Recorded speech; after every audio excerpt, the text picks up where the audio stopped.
Why do you want to work out? What is your goal?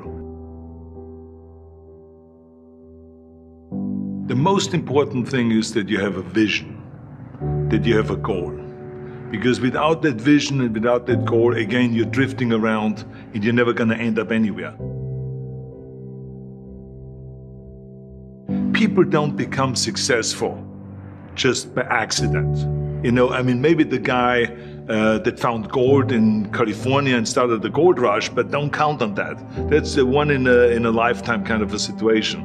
So you got to really have a specific goal. And to me, to have that vision that I want to be Mr. Universe, that I want to be the greatest bodybuilder of all time. That was a great vision, and that specifically to look like Reg Park and to be up there on that stage and to lift the trophy overhead and to win the championship over and over and over again. So that was a great goal. You have to have a goal. Now, it doesn't have to be that specific goal, but it has to have some goal. This is why I always recommend to people, sit down, take your time, and start thinking about, why do you want to work out? What is your goal? And that can be as crazy as it is. It could be, you know, I want to impress girls. If that's your goal, so be it, but it motivates you. It could be that you're emulating a certain, bodybuilder or a certain football player, a certain boxer, whatever it is. Have those pictures put all over the wall like I did when I was a kid. I put pictures of Reg Park and of Sonny Liston, of boxers and of Ali and of powerlifters and weightlifters all over my bedroom, wall. So that every day when I go to sleep, every day when I wake up, I look at those pictures and they motivate me. You need that motivation, and then therefore you have this kind of imprint in front of you all the time, and you know exactly what you're chasing.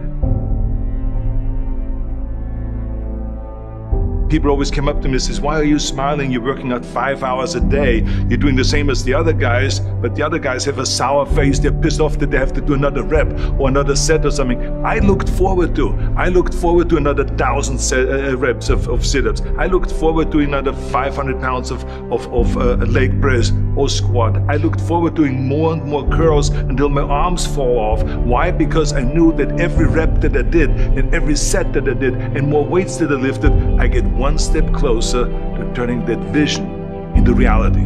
So I was turned on by that. I was excited. I couldn't wait to get to the gym.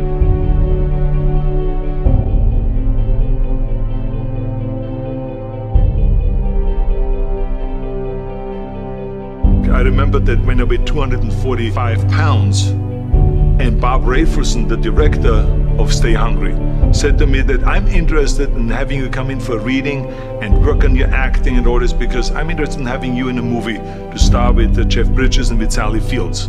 I was delighted about that, and I was excited, and I started pumping up more and more. And then he said, but I don't want you to weigh more than 210 pounds. You want me to be in the movie, but I'm weighing 245, 246. I say, I just won the Olympia, I say, which was 1974, and I was really at my biggest. And but he demanded that, and he says, look, it's very simple. On the day we start shooting, he says, I'm gonna put you on a scale, and if you don't make the 210, you're out, because I have someone else in mind. And I worked on it. I started visualizing myself very clearly as a lean athlete, because that's the only way I could lose that weight and all of a sudden get interested in running more, because up until that point I ran like 3 miles after training or before training or whatever, but now all of a sudden it was 5 miles, 6 miles, 7 miles, 8 miles, and they even ran mini marathons in order to lose the weight, and I did everything with high reps, and I was watching my diet, what I eat and all those kind of things. And but the day before, I remember we were in Birmingham, Alabama. The day before I was at the YMCA with Bob Rafelson. He was swimming and I was working out and I was running. There was a track there and I was running. He says, let's step on the scale. And I stepped on the scale and I weighed 209. So it just shows you what is possible if you visualize exactly what you want to look like.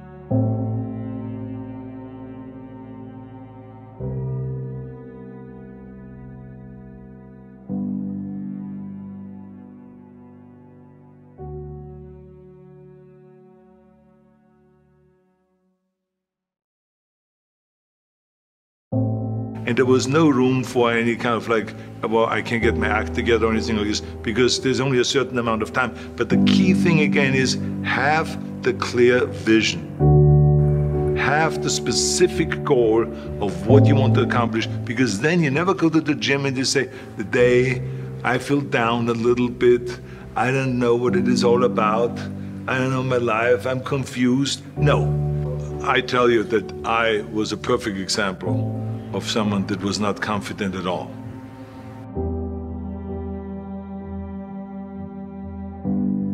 I mean, when I was a kid, I was just like any other kid. I had my hang-ups and problems and all this. But when I joined the weightlifting club and I won my first little trophy because I did the best clean and jerk, and then we went to another meet and I won another little trophy, I started feeling like somebody.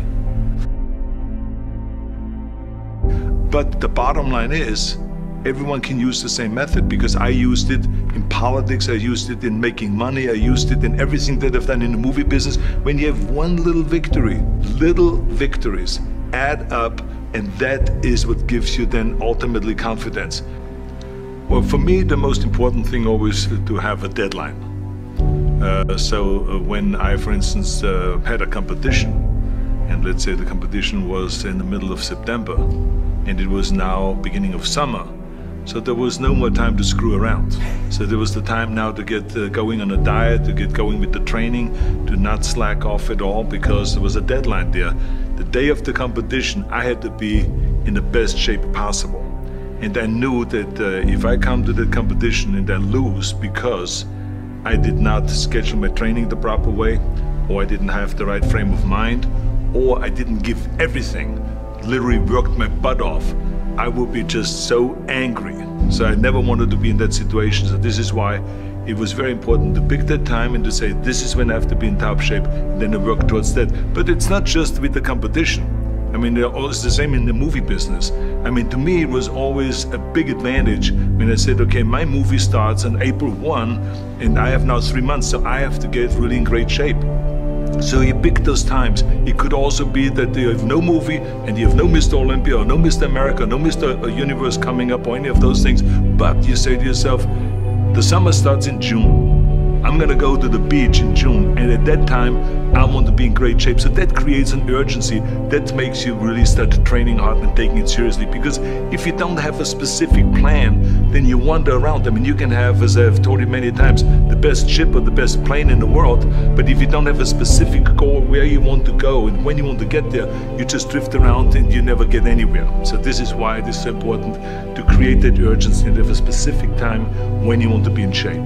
Well, I mean, look, everyone has a problem with time, but the day is 24 hours and we sleep 6. Now, I know there's some out there that say, whoa, I need 8. Well, I say just sleep a little faster, because the bottom line is we have 6 hours of sleep, 24 hours are available, so you have 18 hours now available to your work, your family, your hobbies, and also to learn something new or to do something new, which could easily be that you want to learn a new language, or that you want to read as a New Year's resolution, I have to read a book every week, or you say, I'm gonna go and reshape my body. So you're gonna go and take this hour out of your schedule and say, I'm gonna train an hour every day. So this is, for most people, a huge challenge, but it is totally doable, I can tell them, because the kind of things that I did when I came to this country, I mean, I went to school, I was working in construction, I was working out my 5 hours a day, I was taking acting classes from 8 o'clock at night to 12 midnight, I was doing all of those things. I wanted to make sure that out of the 24 hours of the day, that I don't waste one single hour. Those hours were too precious. And so there I just want to tell people, don't give me this thing, I have a difficult time with the time and I don't have time for this and I don't have that. You have time, you make the time.